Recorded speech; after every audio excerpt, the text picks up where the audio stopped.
사무엘하 5장 1절부터 5절까지 말씀 우리 한 목소리로 합독하도록 하겠습니다.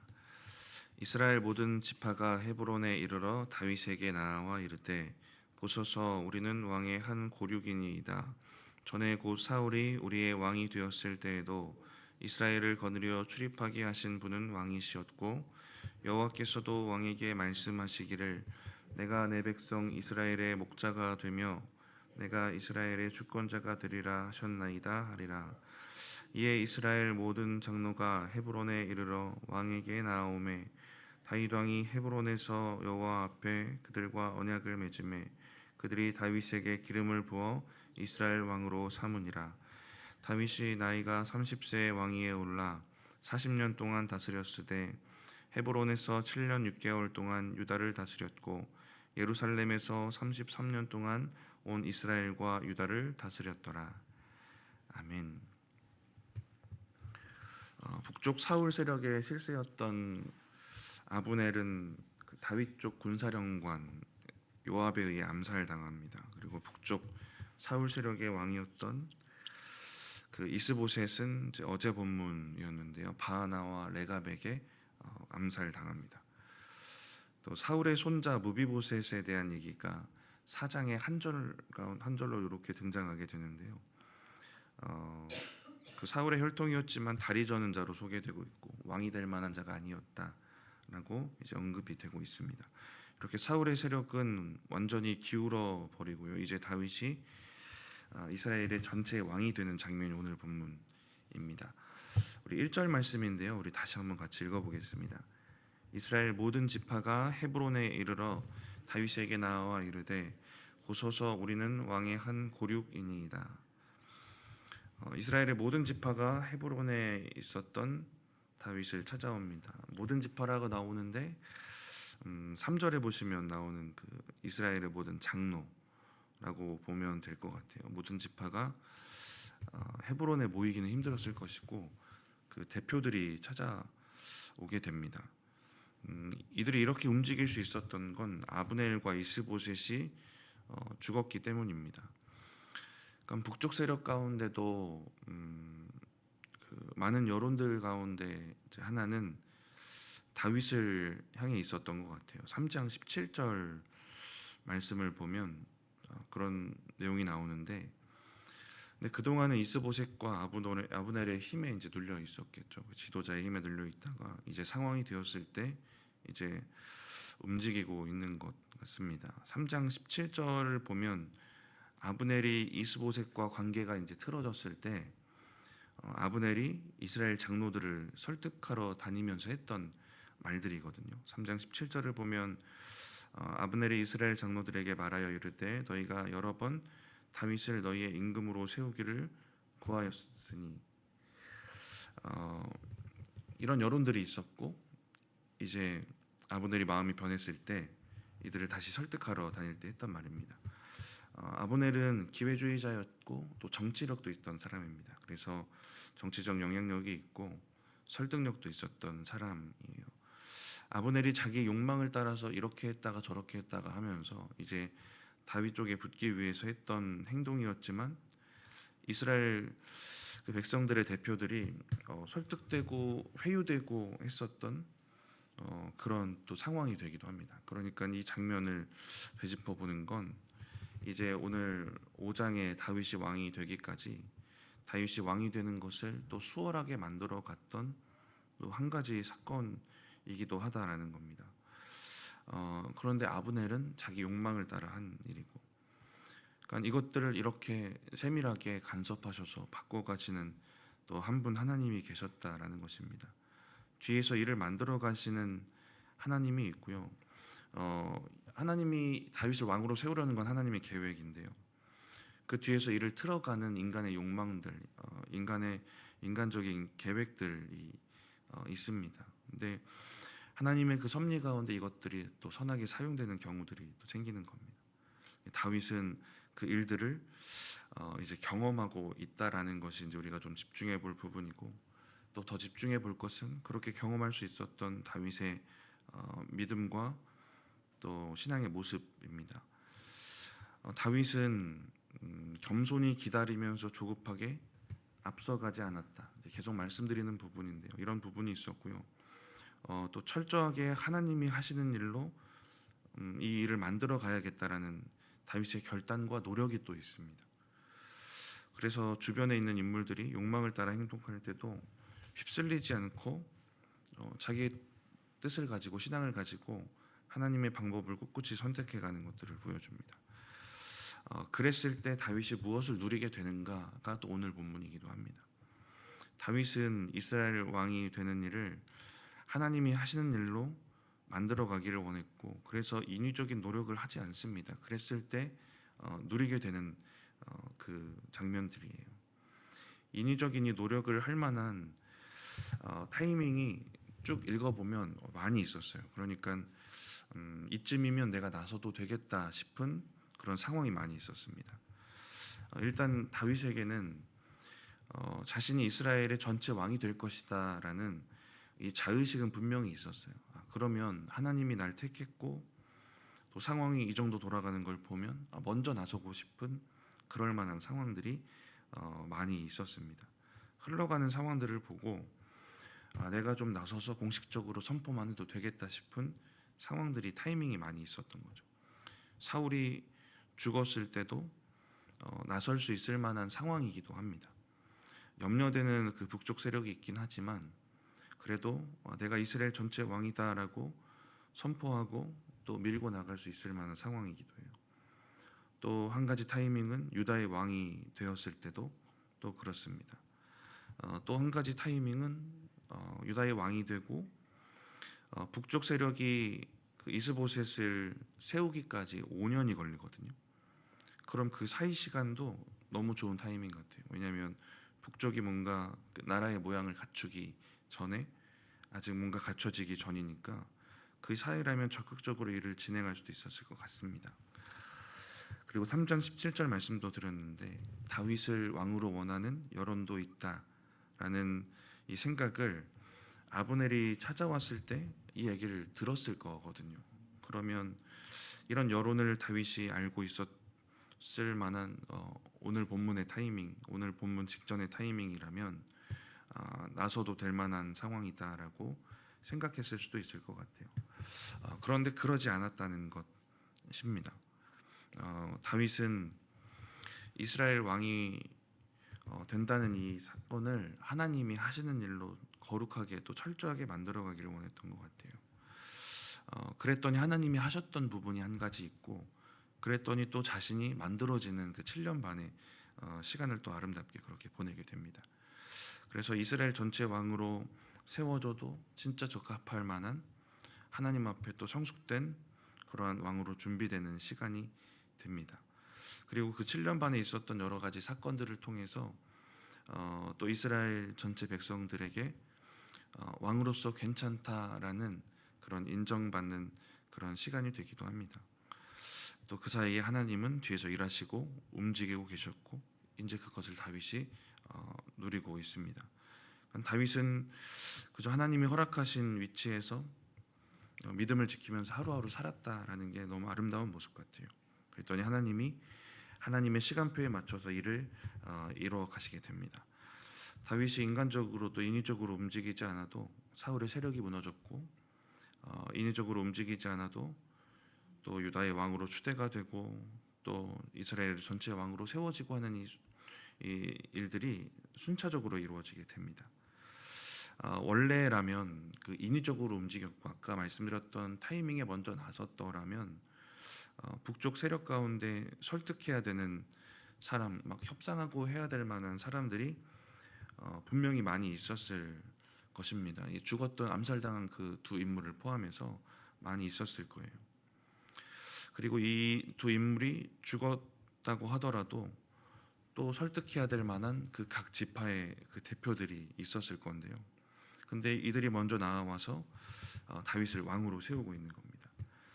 다윗이 인위적으로 움직이지 않았을 때 누리게 되는 이런 은혜들인데요. 또 어떤 은혜들이 있을까? 본문을 천천히 읽다가 보니까 보였던 부분이 한 가지 있는데요. 우리 2절 말씀 먼저 같이 읽어보겠습니다.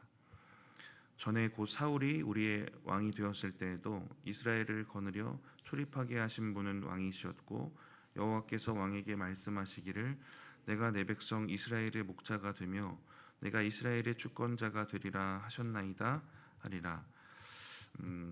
2절 보니까 이스라엘을 거느려 출입하게 하신 분은 왕이시었고라고 합니다. 이 출입하고라는 단어는 출전하다라고 이제 관용적으로 그렇게 해석되기도 해요. 그러니까 전쟁이나 군사적인 얘기할 때는 그렇게 해석이 됩니다. 2절에 하는 이야기는 다윗이 이스라엘을 거느려서 출입했을 때 이스라엘을 거느리고 움직였을 상황인데 군사적인 상황입니다. 전쟁했을 때 군대를 이끌고 출전했을 상황이거든요. 그때 다윗이 이루어냈던 전쟁의 승리와 이스라엘을 구원했던 다윗의 과거 업적에 대한 얘기를 하고 있습니다. 또 2절에 보니까 여호와께서도 왕에게 말씀하시기를 내가 내 백성 이스라엘의 목자가 되며 내가 이스라엘의 주권자가 되리라 하셨나이다. 다윗이 하나님이 택하신 왕입니다라는 것을 이야기를 합니다. 그리고 한 절 올라가서 1절을 보면 이스라엘 장로들이 보소서 우리는 왕의 한 고륙이니이다라고 얘기를 해요. 같은 민족입니다. 같은 혈통입니다라고 얘기를 합니다. 이 세 가지 이야기인데요. 다윗이 이스라엘 전체의 왕이 되는 것에 대한 정당성에 대한 얘기를 하고 있습니다. 세 가지 부분 얘기했는데 첫째는 혈통적 정당성입니다. 같은 민족입니다. 둘째는 그 능력의 정당성입니다. 다윗의 업적을 얘기하면서 왕이 될 만한 인물이다. 우리에게 이런 일들을 했던 위대한 사람이다라는 얘기를 합니다. 세 번째는 그 신앙적 정당성인데요. 하나님이 세우시고 택하신 목자 왕이다라는 얘기를 합니다. 그런데 이게 이 말들을 생각해 보니까 일반적인 상황이었으면 다윗이 해야 될 말이더라고요. 그러니까 하나님께서 다윗이 인위적으로 움직이지 않았을 때 다윗이 해야 될 말들을 역으로 듣게 하시는 장면인 것입니다. 다윗이 인위적으로 그 여러 타이밍 가운데 한 군데 움직였다면 다윗이 설득하기 위해 했어야 되는 말입니다. 다윗이 지난 시간 동안 자기가 자기 마음대로 움직였다면 이 내용들은 북쪽 세력들을 설득할 때 직접 말해야 됐어야 되는 그런 내용들입니다. 원래라면 그들의 민심을 사기 위해서 설득하기 위해서 해야 했던 말일 수도 있다라는 것인데요. 우리는 왕의 한 고륙입니다라는 이 얘기는 다윗이 할 수도 있었던 얘기죠. 우리 남남이 아닙니다. 사울 왕 시절부터 한 피를 나눈 우리 한 민족입니다. 갈라져서 싸우지 말고 하나가 됩시다. 이렇게 설득할 때 해야 될 말일 수도 있었던 거죠. 내가 과거에 이스라엘 군대를 거느리고 출전했던 것을 기억해 주십시오라는 얘기를 나를 왕으로 세워달라고 설득할 때 했어야 되는 말일 수도 있었다는 것이고 또 하나님이 나를 목자로 왕으로 세우셨습니다. 신앙적으로 이스라엘을 설득할 때 했어야 또 했던 또 말이기도 하다라는 것이죠. 그런데 다윗은 이것들을 역으로 듣고 있는 겁니다. 인위적으로 움직이지 않았을 때 하나님은 이 말들을 다윗이 왕으로서의 그 정당성에 대해서 이스라엘 전체를 통해 이제 듣게 하시는 겁니다. 이스라엘 장로들이 이렇게 말할 수밖에 없는 인간적인 상황은 또 있었겠죠. 그럴 수밖에 없는 상황.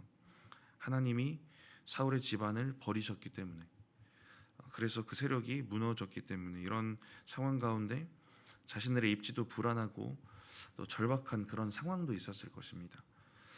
수년간 북쪽 이스라엘과 다윗의 그 유다가 전쟁을 벌였습니다.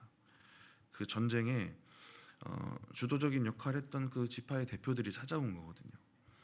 그럼 이스라엘 장로들이 인간적인 생각만 하고 예상할 수 있었던 건 죽을 수도 있지 않을까라는 염려도 한켠에 있었을 거예요. 다윗을 대적으로 전쟁을 벌였던 반대 정권의 지도자들입니다. 받아주세요 하면 그냥 당연히 받아줄 것이다. 이제 이 마음만 있었던 건 아닐 거예요. 이들이 찾아왔을 때 다윗이 죽일 수도 있겠구나. 한편에 이런 걱정들 또 막 절박한 마음들이 있었을 것입니다. 그래서 이들이 먼저 입을 열어서 하는 말들인데 너무 다윗의 정당성에 대해서 잘 정리된 이 세 가지 이야기를 하고 있습니다.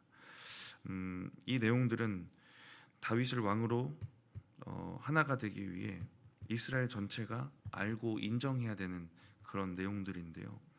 이것들을 직접 얘기를 하고 있고 다윗은 그것을 듣는 입장이 됩니다. 다윗의 설득이나 강제적인 선포로 듣지 않고 스스로 말하게 되었기 때문에 그것이 가지는 또 결과적인 것들, 이스라엘 전체가 결속되는 부분에 있어서는 더 좋은 영향이 되었을 것 같습니다. 다윗이 이 장로들의 이 말들을 듣기만 하고 이어지는 내용들을 보면 별 대답이 없거든요. 그러니까 다윗도 인정하고 또 하고 싶었던 말이 아니었을까 하는 생각도 듭니다. 이스라엘 장로들이 다윗의 반대 세력이었고, 그래서 말씀드렸듯이 두려움도 있었고 걱정도 있었고, 그렇지만 결국 찾아봤기 때문에 다윗이 왕이 되는 과정이 순적하게 진행이 됩니다. 두려움과 불안함이 분명히 있었을 건데요. 그럼에도 다윗을 찾아올 수 있었던 것은 왜일까 생각해 보면 다윗이 그 상황 동안 살아왔던 그 삶을 듣지 않았을까라는 생각이 들어요. 그러니까 과거로 거슬러 올라가 보면 사울을 살려주었던 사건부터 사울의 그 죽었을 때 왕관과 팔찌를 가져온 사람을 처벌했던 사건, 사장의 레갑과 바하나가 이스보셋의 목을 가져왔을 때 처벌했던 사건이나 아브넬과 이스보셋 죽었을 때 한 행동이나 다윗이 정치적으로 그 반대 세력에 있는 자들에게 베풀었던 그 의로운 모습들을 듣고 알고 있었지 않았을까라는 생각도 듭니다. 다윗을 왕으로 세워 가신 것은 분명히 하나님이 하시는 일이 맞는데요. 그런데 그런 하나님의 계획과 맞닿아서 그 일들을 더 아름답게 만들어가는 건 그 계획 안에 있는 그 사람의 신앙이기도 하다라는 겁니다. 근데 다윗이 그랬다는 거죠. 다윗이 왕으로서 한 신앙인으로서 좋은 모습 보였기 때문에 또 이들이 또 한편의 기대를 가지고 찾아올 수 있지 않았을까라는 생각도 듭니다. 하나님은 하나님의 계획을 이뤄가시고 하나님의 일을 행하시고 또 그 가운데 속해 있는 사람들은 믿음으로 그 일들을 함께 또 아름답게 만들어 가게 되는 것입니다. 그러니까 우리가 하나님 앞에 의롭게 살아갈 때 이것이 하나님의 일을 더 순적하게 이뤄가는 도구가 되기도 한다라는 이것들을 우리가 기억하면 좋을 것 같습니다.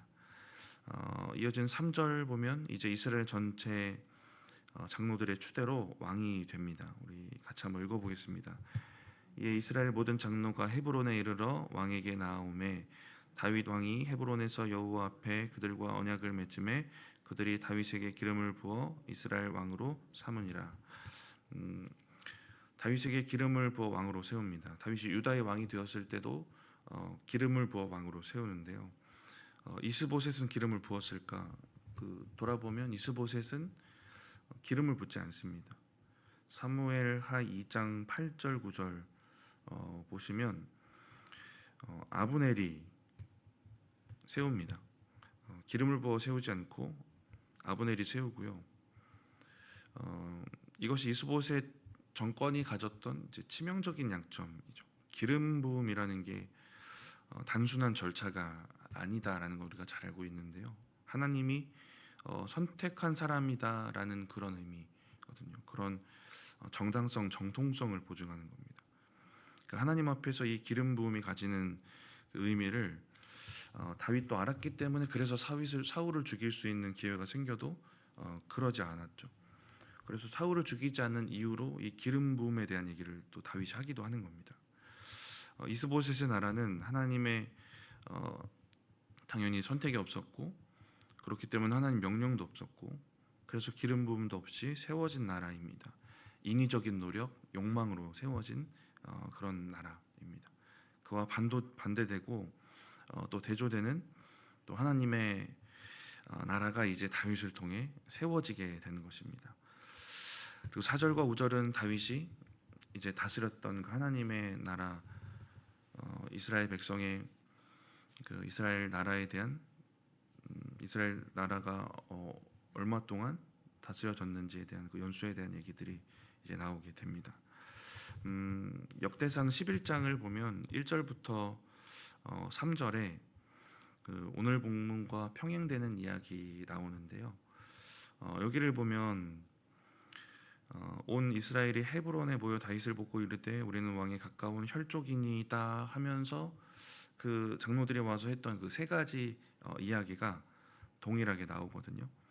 동일하게 언급이 되고 그 역대상 11장 3절 마지막 부분에 한 가지 추가적으로 기록하는 한 문장이 있어요. 여호와께서 사무엘을 통하여 전하신 말씀대로 되었더라입니다. 다윗이 왕이 된 게 하나님이 처음 선택하시고 계획하셨던 사무엘을 통해 알려주셨던 그 하나님의 계획의 성취다라는 것을 분명하게 밝히고 있습니다. 그러니까 말씀드렸듯이 정치적인 상황이나 대세가 기울었고 뭐 여러 가지 그 장로들의 걱정이나 염려, 절박함 이런 말씀도 드렸지만 결국 이 일을 또 행하시고 진행하시고 일하신 분은 하나님이시고 하나님의 계획이다라는 것들을 분명하게 밝히고 있습니다. 말씀을 마치면서 인위적으로 이루어가고 세워진 일, 하나님이 만들어 가시는 일 당연히 차이가 있을 수밖에 없습니다. 자신 앞에 주어진 일을 하나님이 하시는 일로 만들어간 다윗의 노력과 이 결단을 기억하시기 바랍니다. 다윗이 하나님의 법을 따라 살았고요. 믿음을 지키며 사는 한 가지 영역이 있었고 기도로 자꾸 하나님을 자신의 일 앞으로 모시고 왔던 또 다윗의 기도도 기억하시면 좋을 것 같습니다. 인위적으로 스스로 나서지 않고 기다리면 그 시간들이 또 자신이 만들어지는 시간이 되었던 다윗의 그 인생들도 우리가 기억하면 좋을 것 같습니다. 그렇게 하나님의 계획과 성취 안에 거하시는 저와 여러분들 되시기 바랍니다. 잠깐 기도하겠습니다. 하나님, 오늘 사무엘하 5장 말씀 함께 나누었습니다. 이제 다윗이 왕으로 추대되고 또 다윗이 또 한 나라의 왕으로 세워지는 이 장면을 함께 보았습니다. 하나님, 다윗은 이 일들을 위해 인위적인 노력하지 않았지만 이 모든 것들이 하나님의 은혜 가운데 또 이루어지는 것들을 보게 됩니다. 하나님, 우리의 믿음도 다윗과 같아서 하나님, 우리의 일들 가운데 또 모든 일들이 하나님이 하시는 일들로 잘 만들어갈 수 있도록 우리가 그렇게 우리의 일들을 하나님 앞에 내어드리고 또 우리에게 주어진 삶을 더 거룩하게 살아가며 또 기도하며 또 나아갈 수 있도록 주님 함께 하시고 또 역사하여 주시옵소서. 하나님, 이 시간 주님 앞에 예물 드린 손길이 있습니다. 기억하시고 또 기도의 제목 가운데 또 응답하여 주시옵소서. 드려진 예물 주님의 나라를 위해 아름답게 사용되도록 축복하여 주시옵소서. 감사합니다. 예수님의 이름으로 기도드립니다. 아멘.